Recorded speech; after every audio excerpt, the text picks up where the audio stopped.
Well, good evening, my dear friends, and welcome. Welcome to Wednesday evening, the 17th, or Thursday morning as it is now in the United Kingdom, in a bitterly frozen South Lakes, but crisp and beautiful, with the air so clean and fresh, and the stars in abundance. So I welcome you. And I welcome those who will watch this recording. And my prayer is that whatever is shared in love will be received in love. And that some of what is shared will resonate with your heart. That is my prayer. And for those who don't know me, I'm Brother Sean, and I'm a member of an amazing community of online lay monastics, the Fourth Order of St. Francis. We embrace all faiths and none.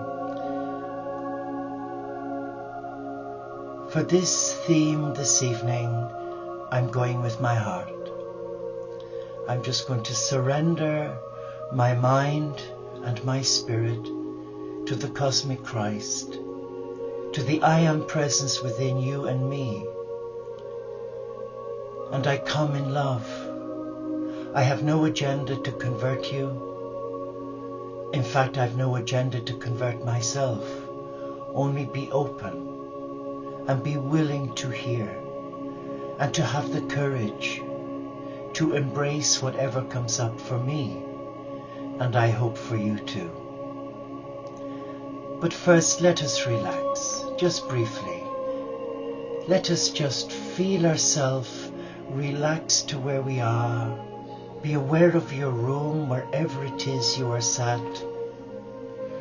Be aware of what's around you. And if you have a candle, I would invite you to light it. And let us allow the flame represent something much bigger than just a flame on a candle. Let it represent the love of the Supreme, the love of God, the one who is, who was, and who is to come.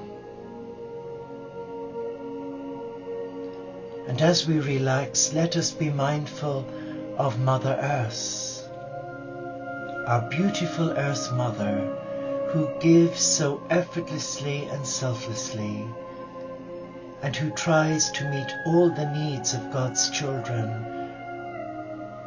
from her limited resources.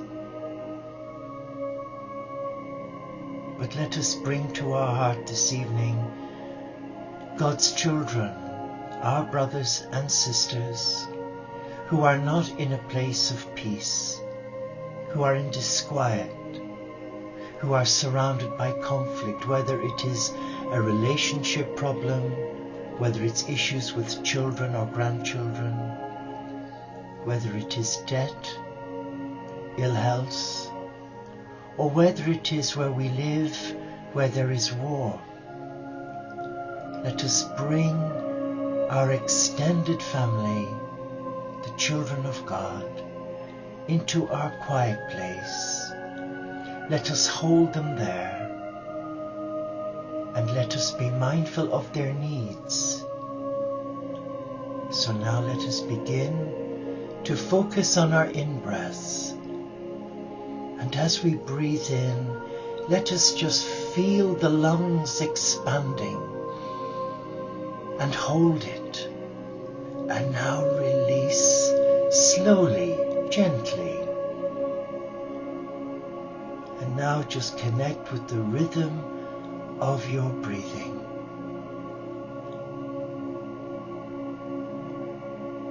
And at this point, let us remind ourselves of our mantras.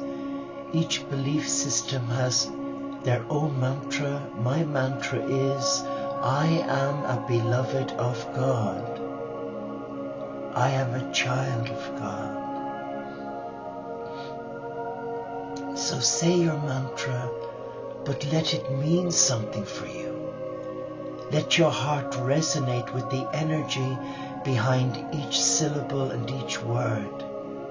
I am a beloved of God. I am a child of God.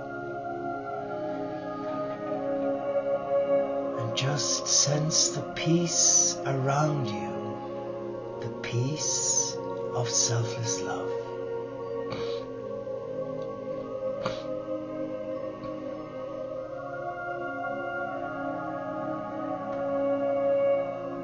And I would like you to join me as we welcome the company of heaven, an array of angels and archangels who minister love, God's love.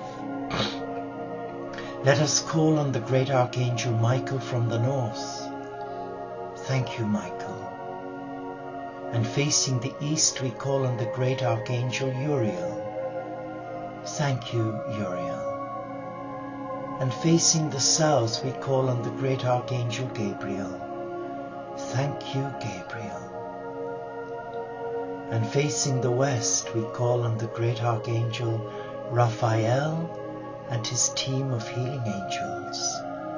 Thank you, Raphael. And as we look up through the stars, beyond space, we call on the Archangel Metatron, who stands in the presence of God. Come, beloved Metatron, and heal that inner wounded child. Thank you, Metatron. Let us call on our spiritual teachers. I would like to invoke my brother Francis and the first followers with brother Leo, with dear Claire and Colette, and all my Franciscan brothers and sisters down through the generations who are standing in the presence of God. I would like to invite them. I would like to invite Sri Chimoy, Rumi, Mia Baba, my brother Gandhi, the Lord Buddha, Vishnu, Ganesh, and Krishna. I would like to invite my teacher, my beloved, my friend, my bridegroom, the Christ, the beloved Magdalena, Kuan Yin, Isis, Gaia, and of course my beloved Mother Mary, Joseph and John. I would also like to call on my ancestors, my family, my loved ones, those whom I've nursed over so many years, my dear friend Brother Eddie, and my monastic brothers who shared their life with me as a young monk, who are in spirit. I call on them to join you and me right now. And finally we call on the Lord El Moha, Lord Maitreya, Lord Katumi, Lord Babaji, Lord Dwal Kal, Lord Merlin, Lord Sananda Jesus, Lady Nada, Lady Portia, and all the Celtic saints. Sense their presence now. They're all around us, and they are preparing us to welcome the beloved, the cosmic Christ. So let us just sense their presence, their peace, their love.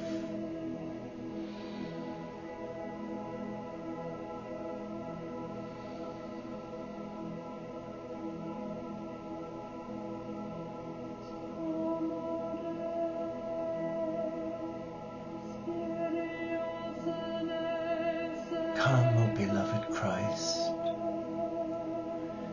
Touch our hearts this evening so that we are reawakened to the understanding of what you want us to become and how best can we serve you. For we come in your name. We come having surrendered all that we have, having emptied ourselves before you and asked you to give us the strength to become your beating heart to the whole family of God as prayer partners of peace. Speak to us, Lord. Speak to us words that we will understand, for we are simple, and we have chosen to embrace a life of simplicity in service to you. Speak, Lord, for we are listening to you.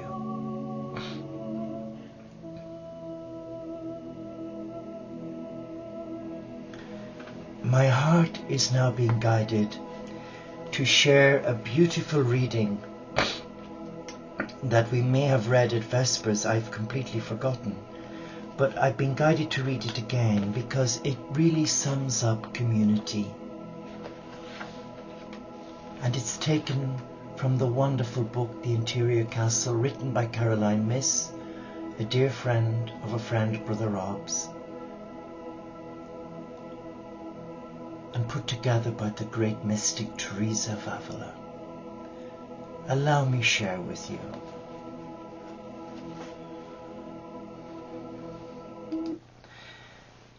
We are creatures of community.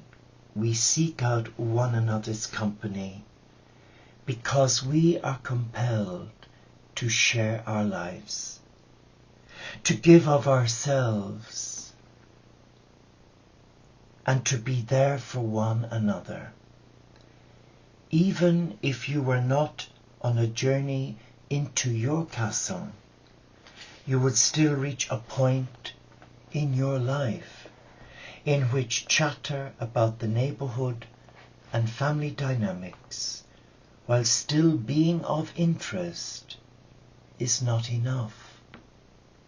Once you are on a spiritual path, you begin to yearn for a spiritual community, for a gathering of soul companions with whom you can share meaningful, nourishing exchanges of truth and conversations that lift you up into a mystical perspective that helps you and that helps make a sense of your relationships, your life, and the world.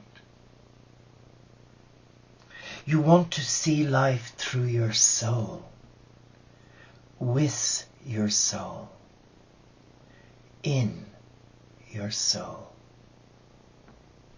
You want to use your soul to reshape the world you live in, to help make sense of the great and small madness in your life, and the madness that may surface in the life of a dear friend.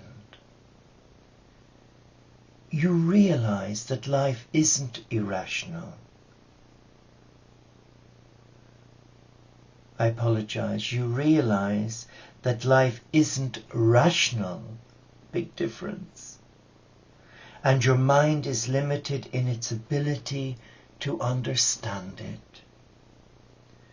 When the invisible becomes as real as the visible, you must seek out companions for your soul. As you sojourn into the invisible domain of the Spirit, they can help you keep both feet on the ground. A circle of soul companions with whom you can share the unimaginable power of grace is mystical community at its best. That is what we call home. What a beautiful interpretation that Saint Teresa of Avila gives to the soul on a reflection titled A Moment of Contemplation. It sings to my heart. And it sings to my heart on many levels because as a member of an online lay monastic community which has enormous challenges, because the vehicle by which we communicate daily is the internet. And if our PC or laptop isn't working, then it causes many problems. Because for those of us who are living the contemplative life, and some who are living the hermetic life, where they don't use the internet, communication is so vital for our own spiritual growth. And though we may never meet with our brothers and sisters in this life, we do know them because we've worked with them in previous lives. And we will meet with them again in the presence of God, in our eternal home. So I take great heart from that reading, but it also leaves me sensing the need and the importance to stress to our brothers and sisters who are on the internet, that as that is our only tool to connect, we must try, if we can, to put that on our top of our agenda, on the top of our list of things to do. But we also have to work to the given constraints in our life, such as have we got power? Is our internet working? Is the weather favorable for the satellite to transmit a signal? All these technical issues can become really frustrating for the heart in search of community. But I've shared it so many times and I'll share it again. The words of wisdom my Glaswegian granny gave me as a little boy growing up when she brought me from Glasgow to Dublin. The family who pray together stay together. And we as an online community, if we can, whenever possible, without any sense of obligation, if we can meet, it is such a joy to the leader of prayer or at the vigil, and also to the participant, like myself when I've been watching others, and you know that your brothers and sisters are at the other side of the world, but they're there, and there's like an energy flow, and you know it's reciprocated. Let us reflect on those meanings of community, because the cosmic Christ came to establish or re-establish a spiritual community on earth, a community I sense of like-minded souls who are travellers, to leave behind the bigotry, the historical woundedness caused in his name by religion, to take a leap of faith and trust him, and in trusting him, be guided by him. Falling in love with the cosmic Christ isn't like going to see a Hollywood blockbuster. It's a journey, it's a pilgrimage, it's an adventure. And of course, one must be prepared to make that journey. You don't suddenly go on the journey coming from an all-night disco where you've had too much of the red wine and you've made a gorge of yourself on the crisps and the nuts. you have to prepare yourself for that journey. The journey involves discipline. It involves a commitment. It involves partnership. But it also entails responsibility. Today we are living in an exciting time. It's not a time of gloom and doom.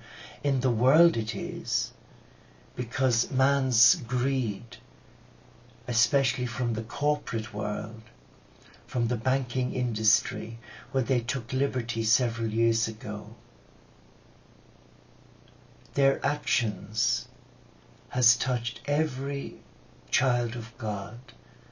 And those who are on low incomes and those who've got very little financial capital in reserve are really, really struggling. Many, through no fault of their own, have lost their jobs because there isn't the employment there. There isn't the demand there for work. But there is hope in the midst of hopelessness. And prayer is an enormous weapon against the dark night. I'll give you a practical example. For the last 4 or 5 weeks, I knew I had a deadline to meet by the 31st of January to submit my tax return as a self-employed monk. I'm not earning, but because I'm self-employed, I have to keep everything up front, because you could have an unannounced inspection. So thankfully everything is accounted for to the last penny that's spent in the monastery. You have to keep accounts. I don't have an accountant. I don't need an accountant because I'm not making vast sums of money. But in keeping a record, we're actually taking responsibility so that we won't betray the love and the trust of our brothers and sisters. And the cosmic Christ expects us to live in the world, to abide by its laws, but not to live in fear and to get caught up in the dramas of the world. I guess we're being invited to do something that has probably never been done before, to be a modern day monastic, to be in the world but not of it, and to exercise a sense of discipline in what we see on television. And we have more opportunities than I did as a monastic in a conventional monastery where everything was done for you. Your life worked to the rhythm of the monastery. Whereas now, you have to take responsibility, you plan your day. You've got a simple structure in place that's not cast iron or set in stone. So there's a degree of flexibility, and the Christ meets us at every corner. And it's a healthy way of living because there are no set rules that you must do this and you must do that, and if you don't, you'll be reported to your superior. Being a member of this Teo community is such a joy and privilege because A, you're part of a loving family who embrace the cosmic Christ. You are given the freedom to choose your rule of life. You're given every opportunity to be part of the community online through the various events that we have, such as morning and evening prayer, Gaia's Vigil at 8 o'clock and this soiree at 12. But of course time zones create problems. But everything is recorded for the persons to watch. But the one beautiful gift that stands out in all of this is the person themselves. They're free. They're free to be who they want to be. And they're free to pray or not to pray. So let us just reflect on those words. Let us reflect on how privileged we are as a child of God who's been called by name to surrender their heart and embrace the spiritual life without becoming despondent or depressed. Let us just sit now quietly and let us just imagine that our brother Jesus, the cosmic Christ, is there. He's sat in front of us. He's looking at us. He's calling us to listen to love. To listen to love that's flowing from the relationship that He has with us and that we have with Him. He knows we're human as He was. He knows we make mistakes as He did. But He can see beyond the frailty, the tests, the trials, the disabilities. He can see our heart. He can see the imprint of His name on our heart. And He knows that He can trust us. So He takes our hand and He holds His hands in the center of His. And we feel His love. And the love is like placing your hands under a hot tap. The heat is getting stronger and stronger. And the heat is love. And that love is flowing up to our head and cleansing the mind of all its debris and nonsense and negativity.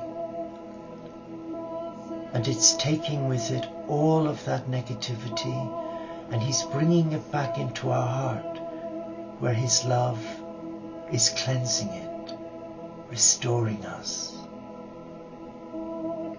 And with every in-breath that we breathe, we are breathing in His love for us. And suddenly we're aware of our auric field around us. It's become magenta. And we, the Christ, you and me, are in the center, encased in love. And all He asks of your heart and mine is that we will not go it alone, but that He will come with us, that we will allow Him to walk with us,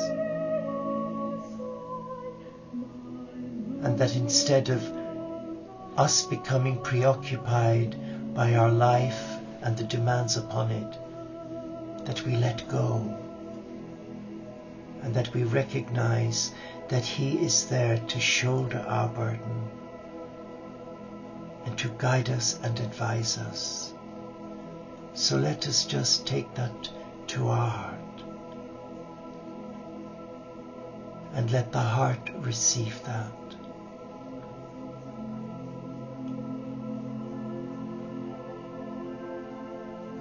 And He's there empowering us to self-heal all that's been broken by man in ignorance and pain.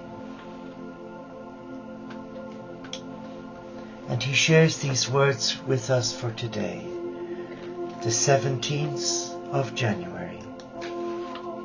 Come to me with a thankful heart, so that you can enjoy my presence. This is the day I have made. I want you to rejoice today, refusing to worry about tomorrow. Search for all that I have prepared for you, anticipating abundant blessings and accepting difficulties as they come. As I was saying earlier about doing my tax return, it's taken me 5 weeks to pluck up the courage and do it, because the thought of it, oh, but I just asked the Lord to give me the strength to send me a legion of angels so that at least I could log in, and I did, because last week I couldn't log in, and you get yourself into such a state. But through prayer and trust, all is well. I can weave miracles into the most mundane day if you keep your focus on me, which you did for me this evening. Come to me with all your needs. Yes, I did, with my tax return, knowing that my glorious riches are more than adequate supply.